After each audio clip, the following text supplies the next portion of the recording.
under the quiet hush of Maplewood Estates, where freshly mowed lawns and white picket fences tried to conceal the rot of hypocrisy beneath. The evening sky burned crimson as Chief Marcus Langston stood at the edge of his driveway, his gaze fixed on the setting sun that glared like a dying ember over the ridge. His badge, gold and heavy with years of service, hung from his belt, catching the last sliver of light. But tonight, he wasn't wearing his uniform. He wasn't standing in his office surrounded by dispatch chatter and city maps. He was home, off-duty, in joggers and a gray hoodie, trying to pretend that he was just another homeowner, not the highest-ranking law enforcement officer in the county. But peace was something the HOA of Maplewood had long stopped allowing. The HOA had become notorious, an iron-fisted group of self-appointed tyrants led by a woman named Eleanor Ridge, whose smile could curdle milk. It started with small harassments, a citation for his grass being a quarter-inch too tall, a warning for leaving his patrol SUV parked on the curb, and finally a demand letter saying that law enforcement vehicles create unease for residents. Marcus had ignored them all. But tonight they weren't sending letters, they were sending something far darker. As the wind picked up, the rumble of engines rolled through the cul-de-sac. Two black SUVs, unmarked but gleaming with authority, turned slowly onto his street, headlights off, their tinted windows reflecting the faint glow of the street lamps. The neighborhood hushed. Curtains shifted in the windows of the pristine homes. A dog barked once and fell silent. Marcus frowned, stepping slightly forward, his hand instinctively brushing the pistol holstered beneath his sweatshirt. His instincts screamed that this wasn't right. The SUVs stopped abruptly across his driveway, their doors swinging open in unison. Out stepped 6 men, tall, broad, wearing tactical vests stamped with the letters police in bold white print. But something about the stance, the mismatched gear, the lack of radios or name patches, it was off. They fanned out, forming a semicircle as the lead man, a thick-necked brute with a buzz cut, barked, "Marcus Langston, step away from your vehicle. You're under arrest for obstruction of an HOA enforcement order." The words were absurd, surreal even, but the men's faces were cold, eyes hard beneath the glow of the porch lights. Marcus's pulse quickened, not from fear but from fury. He had seen real officers. He had led SWAT teams into cartel hideouts and saved hostages under fire. These men didn't move like professionals. Their stances were sloppy, their fingers twitched too nervously around their weapons. They were actors, dangerous ones. "You got badges?" Marcus asked calmly, voice low, measured. The leader smirked. "We don't need to show you anything. You know what you did." Marcus took a slow step forward, his tone turning colder. "Actually, I don't. So how about you tell me which department you're pretending to be from?" A flicker of confusion passed across one of the men's faces, but the leader pressed on, shouting, "Hands where I can see them!" Neighbors were now peering out their windows, phones recording. Marcus raised his hands slowly, letting his hoodie slip down to reveal the glint of his badge clipped inside. The leader froze for a split second before barking to his men, "He's bluffing! Move in!" But before any of them could take another step, Marcus's tone dropped to a lethal whisper. "One of you points that fake gun at me again, and I'll make sure the real police department brings down the full weight of the law. And that's me." The silence was suffocating. Then from behind him, the front door creaked open. His teenage son, Isaiah, stepped onto the porch, his small voice trembling.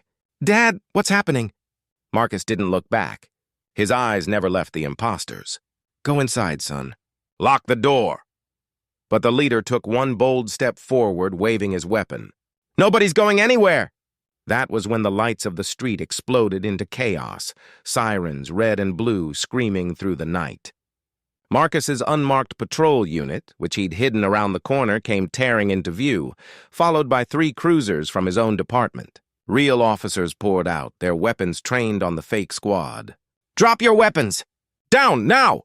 The commanding voice of Sergeant Keller, Marcus's second-in-command, thundered. The fake officers froze, looking around in stunned horror as real authority descended upon them. Marcus stepped forward, eyes locked on the leader. "Who sent you?" The man glared, lips tightening. "You think you're untouchable, Chief? This neighborhood doesn't belong to you anymore." Before Marcus could respond, One of the imposters broke rank, raising his gun and firing. The world erupted in gunfire. Marcus dove behind his car, glass shattering around him as Keller's team returned fire, dropping 2 of the fake officers in the front yard. The rest scrambled, fleeing toward their SUVs, tires squealing as they tried to escape. One vehicle crashed into a mailbox, metal crumpling, smoke rising. The lead man stumbled out, clutching his arm where a bullet had grazed him. And for a moment their eyes met. Rage, confusion, and something deeper flickered in the man's face. Something that whispered that this wasn't over. As the last echoes of gunfire died away, the neighborhood erupted with shouts and flashing lights. Marcus rose slowly, breathing hard, his hoodie torn, shards of glass glinting in his hair. Keller approached, eyes wide. "Chief, what the hell was that?" "Who were they?" Marcus's jaw tightened. "They weren't cops. They were pretending." Keller nodded grimly, looking toward the crumpled SUV. "But pretending for who?" From behind the police tape, Eleanor Ridge emerged in her red blazer, perfectly composed, her HOA ID clipped like a badge of honor. She folded her arms and smiled faintly. "Chief Langston," she said smoothly, "I do hope this little misunderstanding doesn't reflect poorly on our community." Marcus stared at her, the porch light catching the glint in her eyes. Calculated, cold, and utterly fearless. "This wasn't a misunderstanding," he said, stepping closer. "This was an attack." She tilted her head, the corners of her lips curving. "Be careful what you call it, Chief. You wouldn't want to escalate things." And then she walked away, heels clicking softly on the pavement, leaving the scene of blood, glass, and chaos in her wake. Marcus watched her go, feeling the chill of something bigger, something planned. His phone buzzed in his pocket, a text from an unknown number. Just 3 words glowed on the screen. "Round 1 over." His grip tightened, the reflection of red and blue lights dancing in his eyes. The war with the HOA had just begun. Rain began to fall in a thin, cold drizzle that whispered over the roofs of Maplewood Estates as Chief Marcus Langston stood beneath the awning of his porch, watching crime scene technicians sweep away the last traces of broken glass and shell casings from the confrontation that had nearly turned his home into a battlefield. The air still carried the faint scent of gunpowder and fear, and though the imposters had been taken into custody, their silence spoke louder than any confession could.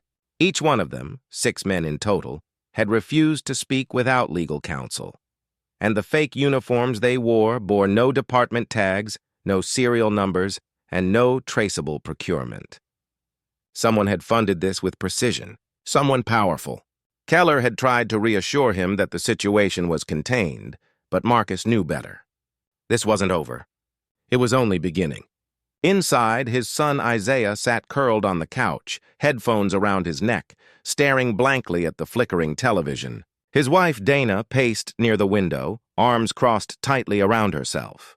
"They could have killed you, Marcus," she said, her voice cracking. "What kind of neighborhood sends armed men to your door because of a lawn violation?" Marcus turned toward her slowly, his expression grim. "The kind that's hiding something," he said. "And the HOA president knows exactly what." He moved toward his office. The one room in the house that looked less like a family space and more like a command center, maps pinned to corkboards, case files stacked high, a police radio buzzing faintly in the background. He sat heavily in the leather chair, opened his laptop, and began typing a report to the Department of Justice liaison he trusted. But before he could finish, an encrypted message pinged across the screen. "You're looking in the wrong place. It's not about you. It's about what's buried under Maplewood." The sender was untraceable. Marcus's pulse quickened as he read it again. "What's buried under Maplewood?" He stared at the map of the subdivision. The cul-de-sacs, the retention ponds, the artificial lake, and his eyes settled on Lot 47, an empty parcel of land the HOA had refused to sell or develop for years. Something about it didn't sit right. He reached for the old county zoning archives on his shelf, blowing off the dust, flipping through yellowed blueprints. That's when he saw it, a note scribbled in the corner of an old file, dated 1983. "Property withheld pending cleanup, restricted access. EPA clearance required." He felt the chill crawl down his spine. EPA clearance meant contamination, hazardous materials, maybe even something worse. Why would an HOA be protecting land like that? He picked up his phone and called Keller. "Meet me in 30. We're going to take a look at Lot 47. 30 minutes later, their unmarked SUV rolled quietly through the deserted streets. The rain had turned heavier now, fog creeping low across the lawns, muting the glow of the streetlights. Lot 47 sat at the far edge of the subdivision, surrounded by a rusted chain-link fence and overgrown weeds, the no trespassing sign half faded. Keller cut the engine. "You sure about this, Chief? We don't have a warrant." Marcus glanced at him. "It's my jurisdiction, and if they're hiding something on county land, we have every right to look." They stepped out, flashlights slicing through the mist. The ground squelched beneath their boots, soft and uneven. They reached the fence and forced the gate open with a groan. Inside the perimeter, the air felt heavier, colder, like the land itself was holding its breath. Keller swept his light across a row of what looked like disturbed soil, fresh mounds that hadn't been there long. "Someone's been digging," he murmured. Marcus crouched beside one of the mounds, running his hand through the dirt. It was moist, recently turned. Something metallic glinted in the mud. He dug deeper until his fingers brushed a corroded metal plate, the kind used to seal underground containers. He brushed off more soil, revealing faded stenciled text. U.S. Biohazard Disposal, property of Federal Research Division. Marcus's breath hitched. "Keller, this isn't just HOA corruption. This is government-level containment." Before Keller could reply, a blinding spotlight flared across the lot, followed by the deep growl of an engine. A black pickup truck screeched to a stop just beyond the fence, and several figures jumped out, all wearing tactical vests, but these weren't fakes. Their movements were crisp, deliberate, professional. "Federal Enforcement Unit," a voice barked through a megaphone. "Drop your weapons and step away from the site." Marcus lifted his badge. "Chief Marcus Langston, County Police." "This is my jurisdiction." "Not anymore," the voice shot back. "This is classified property. You're trespassing on a restricted cleanup zone." Keller leaned close, whispering, "Chief, this smells wrong. Why would the feds show up this fast?" Marcus's mind raced. Either someone had tipped them off, or they weren't federal at all. He raised his hands, buying time, eyes scanning the uniforms. They had real patches, but something subtle was missing. No agency name, no vehicle markings. Just black tactical gear and mirrored visors. "If this is federal property," Marcus said, his tone sharp, "then tell me which division you're with." The leader hesitated for half a beat too long. Marcus caught it. "Yeah," he said, voice turning icy. "Didn't think so?" Then chaos erupted. One of the supposed agents threw a smoke grenade into the dirt, filling the air with choking gray haze. Keller coughed, pulling Marcus back behind a pile of dirt as automatic fire crackled through the fog. Bullets ripped through the night, thudding into trees and tearing through the fence. "They're not feds!" Keller shouted. "They're here to cover it up." Marcus fired back, controlled bursts, forcing them to take cover behind their truck. He grabbed his radio. "Dispatch, code red! Officer under fire at Maplewood Lot 47. Multiple armed suspects. Request immediate backup." Static crackled, then cut to silence. The radio was dead. They were being jammed. "They've got comms interference," Keller shouted, slamming a new magazine into his rifle. "They planned this, Chief." Through the haze, Marcus caught movement. A figure crouched near the truck, shouting orders. He recognized that voice. Eleanor Ridge. The HOA president was there, wearing a ballistic vest, holding a radio. She wasn't just covering it up, she was orchestrating it. "Keller, get eyes on her," Marcus yelled. Keller peered through the scope, then swore.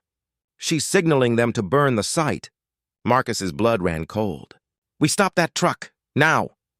They sprinted forward through the smoke, gunfire exploding around them. Keller dropped one assailant with a clean shot. Marcus tackled another, slamming his fist into the man's throat before grabbing the detonator from his hand. The man wheezed, gasping, "You don't understand! This land's not supposed to exist anymore!" Marcus glared down at him. "Then why build houses on it?" The man smiled weakly. "Because they already did." A thunderous explosion tore through the lot before Marcus could react. The ground heaved beneath them, throwing both men backward as a column of fire erupted from the far end of the field. The truck had detonated, igniting whatever was buried beneath the soil. Flames roared, licking the night sky, and the smell, chemical, acrid, nauseating, filled the air. Marcus staggered to his feet, ears ringing, vision blurred. Through the haze, he saw Eleanor's silhouette retreating into an SUV, her face illuminated by the inferno behind her. "This isn't over, Chief," her voice echoed faintly as she disappeared into the darkness. Keller grabbed his arm, dragging him back toward the fence as sirens wailed in the distance. "We gotta move!" They stumbled onto the street just as the fire trucks arrived, lights painting the smoke in red and blue. Marcus turned, staring at the blazing lot. Somewhere under that fire was the truth, a truth the HOA had been willing to kill for. And now every instinct told him that whatever was buried beneath Maplewood wasn't just toxic waste. It was evidence of something the federal government wanted erased. His phone buzzed again, barely functioning, the same anonymous number flashing one more message. "You were supposed to die there. Now they'll come for your family." Marcus looked toward his house, his mind already racing through evacuation routes. This wasn't a neighborhood war anymore. This was national, and it had just turned personal. The night after the explosion, Maplewood Estates no longer looked like the quiet suburban paradise it pretended to be. It looked like a crime scene draped in silence. Floodlights washed the blackened lot in sterile white as hazmat teams moved cautiously through the smoke, collecting samples and sealing evidence in airtight containers. The air smelled of melted plastic and burned earth, a toxic reminder of the war brewing beneath the surface. Chief Marcus Langston stood at the police perimeter, his uniform now back on, creased, scorched at the edges, his face grim as he watched the so-called federal cleanup crew commandeer his jurisdiction. Every badge that flashed in the chaos last night had vanished by morning. Every piece of surveillance footage from the neighboring homes had been mysteriously corrupted. Even the county servers holding his preliminary report had been wiped overnight. This wasn't incompetence. This was orchestration. "Chief," Keller muttered beside him, eyes hidden behind dark sunglasses to block the floodlights. "They're sealing the lot completely. EPA vans rolled in 10 minutes ago. They said this is a containment breach. No mention of the shooting, the fake feds, or Ridge." Marcus exhaled sharply. "Containment breach," he repeated. "That's the excuse they're going with." Keller nodded grimly. "And you're off the case, sir. Officially. County commissioner just called. Said federal jurisdiction supersedes local authority." Marcus's jaw tightened until it ached. "So they're shutting us out." Keller glanced around nervously. "Chief, maybe you should step back. This thing, whatever it is, it's too big. They want you gone. And your family's already been targeted once." Marcus didn't respond. He just stared at the burning horizon where his neighborhood used to feel safe, his mind replaying the message he'd received. You were supposed to die there. He'd spent his entire career upholding the law, believing the system, no matter how flawed, had a spine. But now the law was a weapon turned against him. That night, after Keller left, Marcus returned home to find the house eerily quiet. Dana was packing bags in the living room, her movements sharp and efficient, eyes red from crying. "We're leaving," she said simply. "I'm taking Isaiah to my sister's. You can call when it's safe." Marcus wanted to argue, but he couldn't. He kissed his son's forehead, forcing a smile, though his heart burned with guilt. "You listen to your mom, all right? I'll fix this." Isaiah looked up at him, small but defiant. "Dad, you always do." As the car disappeared down the street, the silence that followed felt heavier than gunfire. He went back inside, poured himself a glass of water, and stared at the reflection in the window, his own face staring back, fractured by the cracks in the glass from last night's shooting. The badge on his chest suddenly felt more like a target. His phone buzzed again. Another anonymous message. "Check the archives under Ridge's name. Maplewood is a shell company." He grabbed his laptop and accessed the county property registry. After multiple dead ends, he found it. Eleanor Ridge's signature wasn't on any of the HOA documents. Instead, all roads led to a parent corporation, Century Development Holdings, registered offshore with ties to several defunct military contractors. His stomach twisted. "So that's what this is," he muttered. "Maplewood isn't a neighborhood, it's a cover operation."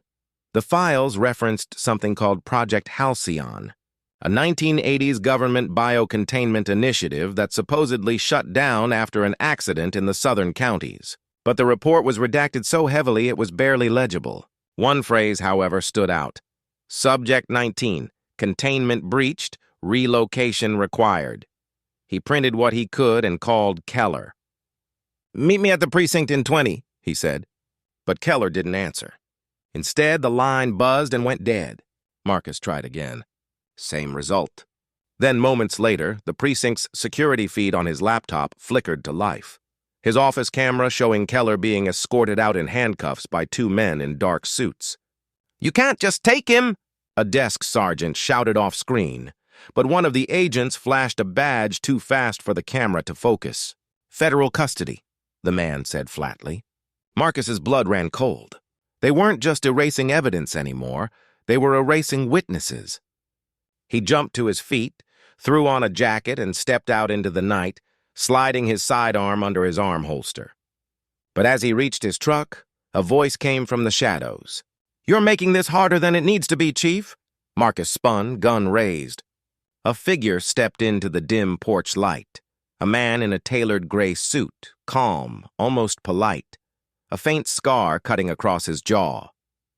"Name's Agent Thorne," he said smoothly. "Department of Homeland Intervention." Marcus lowered his weapon an inch but didn't holster it. "Never heard of it." Thorne smiled faintly. "That's the point." He reached into his jacket, slowly, deliberately, pulling out a photo. It was Keller, bound to a chair, blood trickling from his forehead. "Your sergeant's alive, for now. But he's seen too much." Marcus's eyes hardened. "Where is he?" Thorne didn't answer. Instead, he gestured toward the smoldering lot down the street. "You should have left that ground alone, Chief. You dug into something buried for a reason." Marcus took a step forward, voice low and dangerous. "If you think you can threaten me..." Thorne's calm facade cracked for a moment. "Threaten you?" "No, Chief Langston. I'm protecting you from what's underneath that soil. From what your HOA tried to contain." Marcus frowned. "You're saying Ridge and your people are on the same side?" Thorne's eyes darkened. "No, Ridge doesn't follow orders. She resurrected the program without authorization. She used this community to hide the byproduct. You think this is about property lines and power trips? It's about containment of something that shouldn't exist." Marcus's grip on the gun tightened. "Then why send assassins after me?" "Because you're a liability now. You know too much and you won't stop digging." Thorne glanced at his watch, then back up at Marcus. "I can't protect you after tonight. Leave town. Burn your files. Forget Maplewood. You know I won't do that." Thorne sighed. "Then God help you, Chief." He turned and walked into the darkness, leaving only the echo of his footsteps and the sound of the wind whipping through the burned field.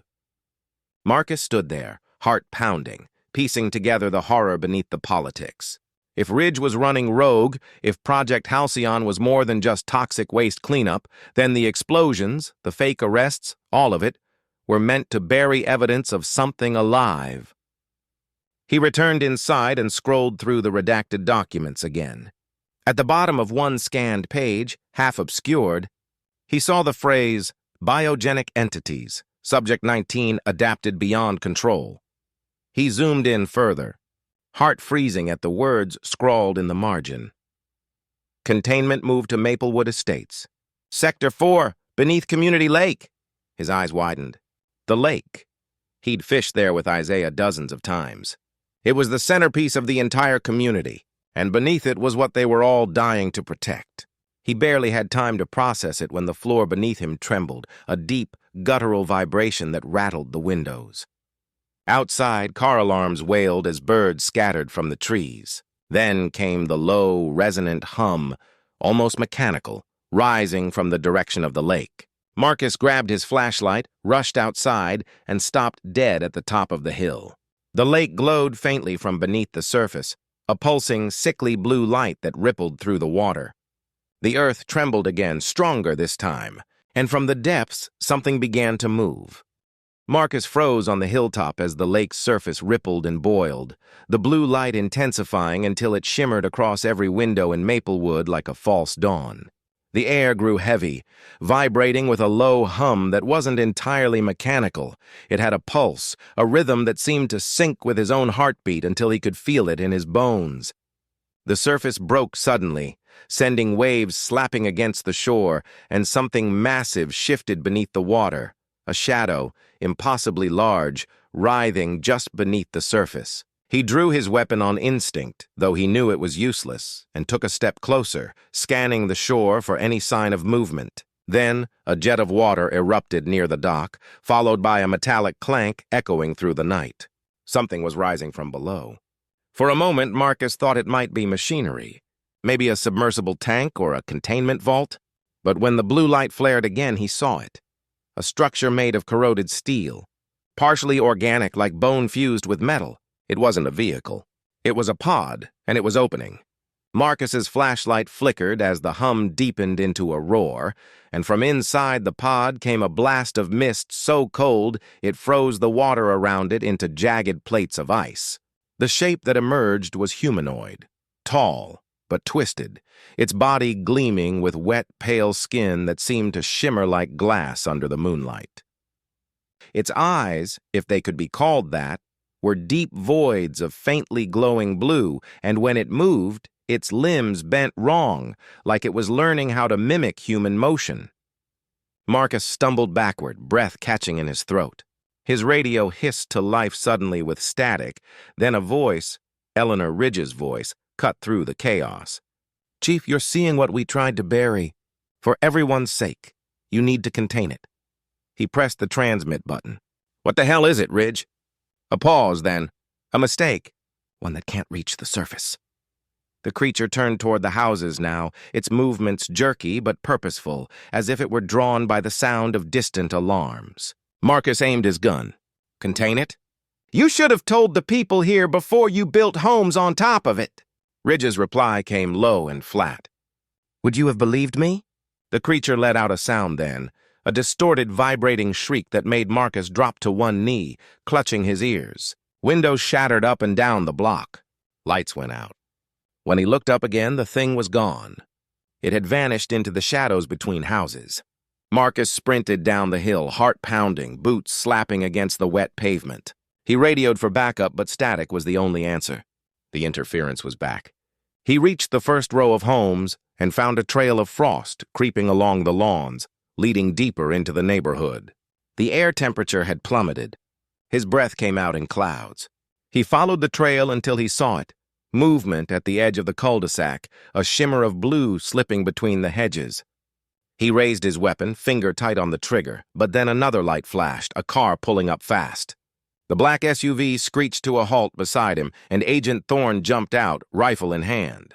"You're still here," Thorne hissed. "You weren't supposed to see this." "Too late for that," Marcus snapped. "You knew what was buried under the lake, didn't you?" Thorne's jaw tightened. "We thought it was neutralized decades ago." But Ridge reactivated the site. She started harvesting tissue from it, experimenting. "The HOA's funds were cover for the research."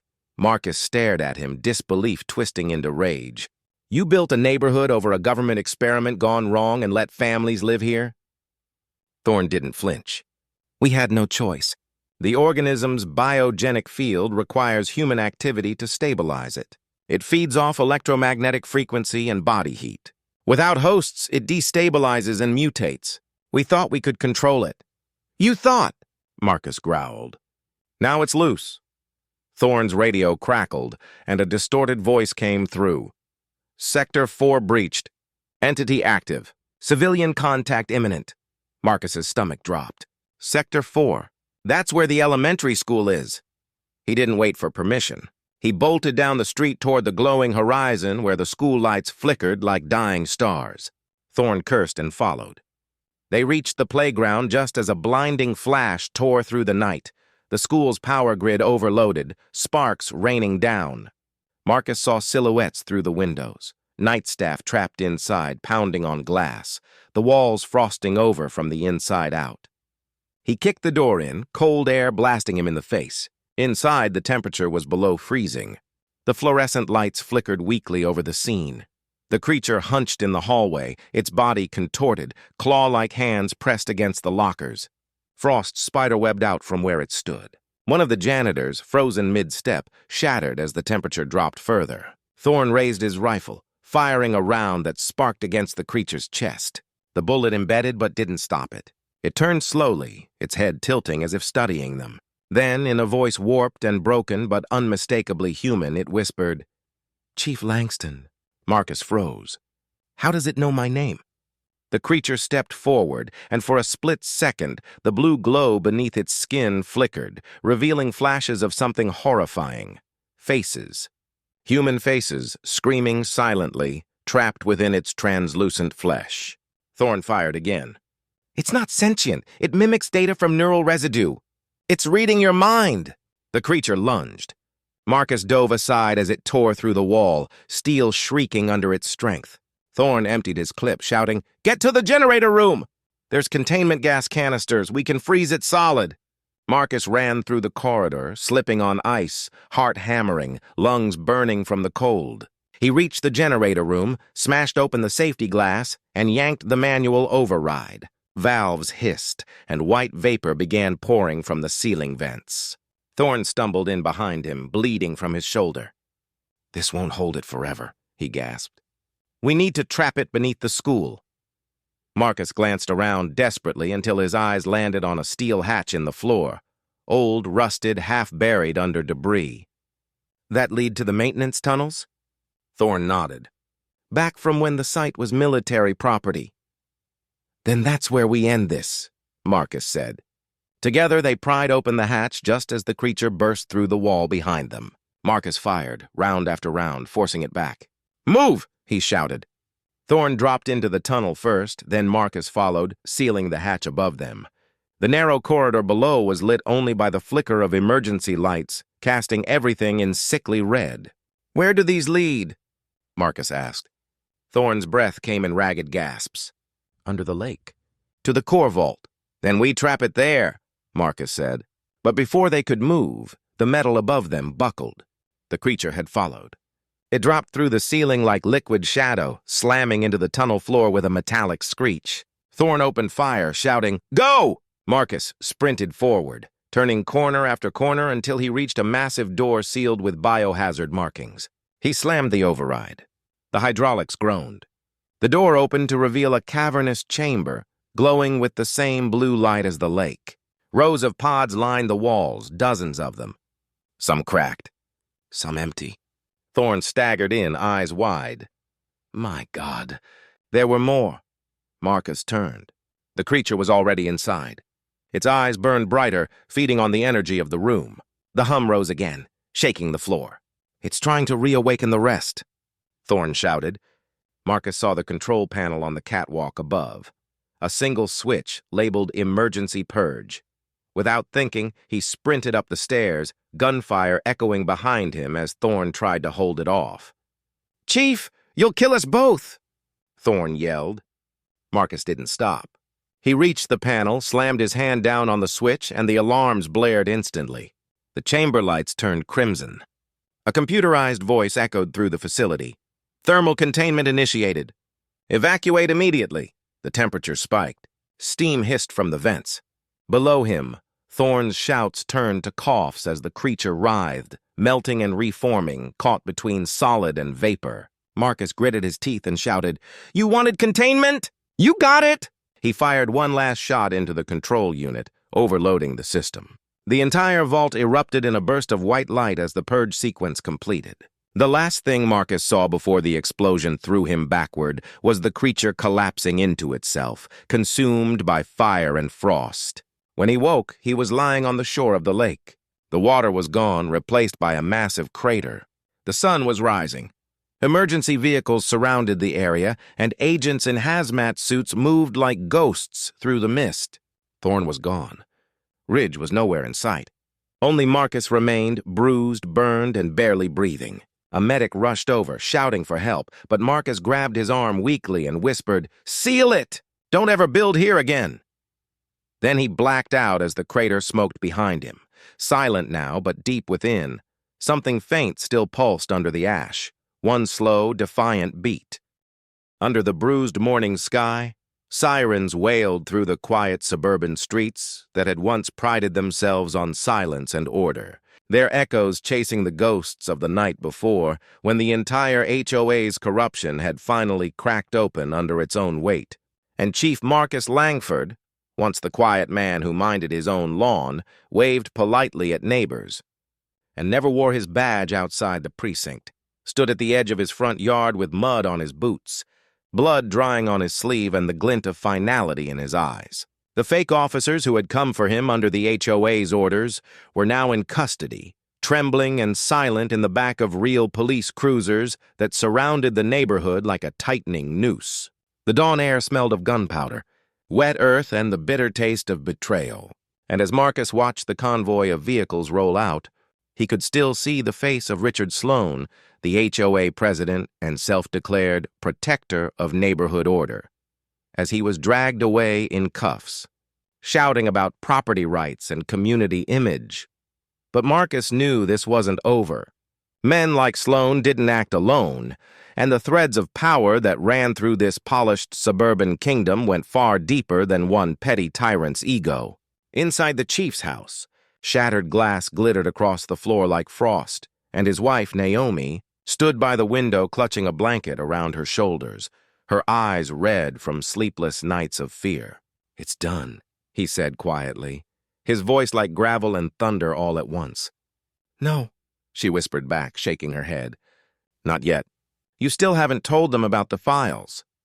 Marcus exhaled slowly, his gaze drifting toward the hidden compartment in the wall where the USB drive lay, the one containing video proof of the HOA board's illegal surveillance operation, falsified police warrants, and bribes paid to local politicians.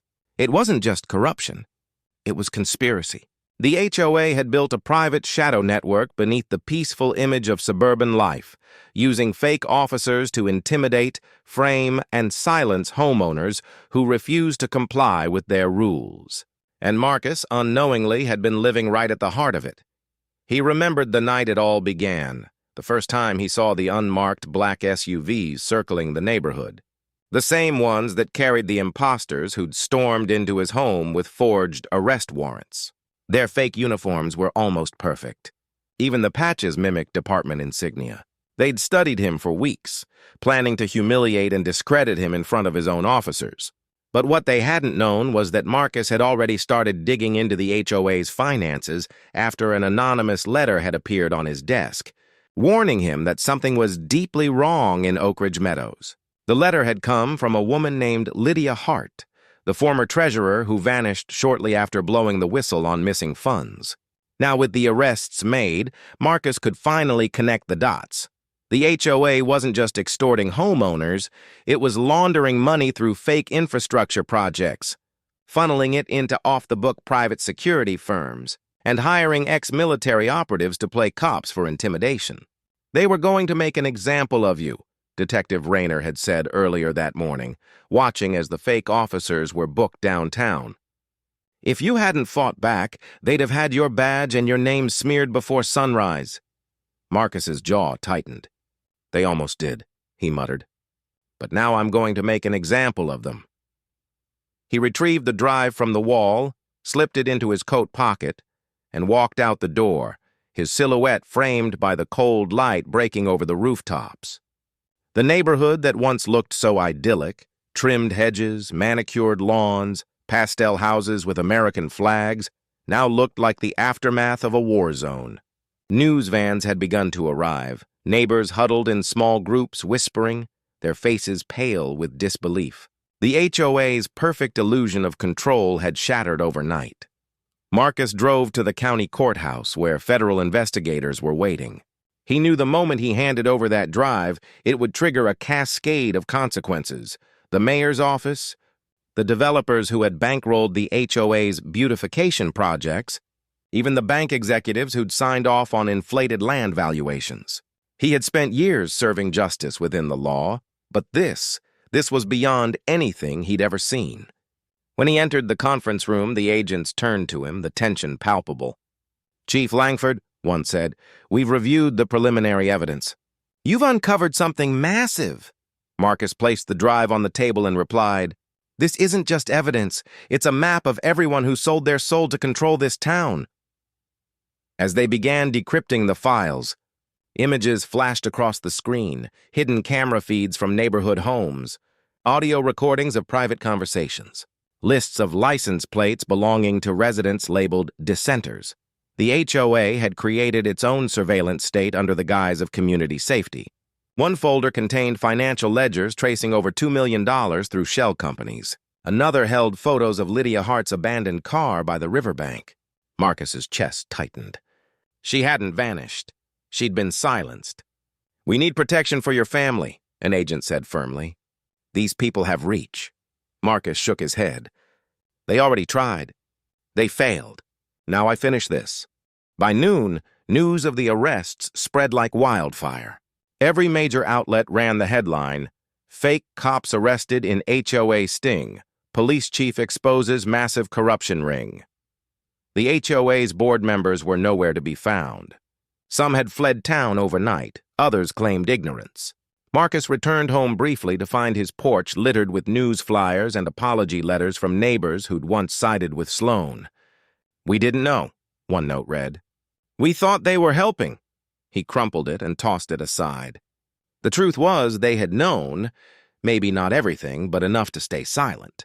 As dusk settled, Marcus received a call from his deputy. "Chief, there's something you need to see."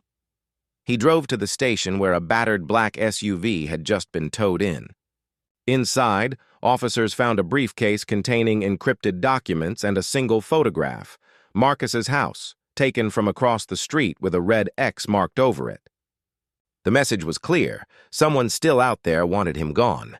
The deeper they dug, the clearer it became that the HOA's influence extended far beyond Oak Ridge Meadows. A regional real estate syndicate was funding these community programs across multiple states, using HOA fronts as control hubs.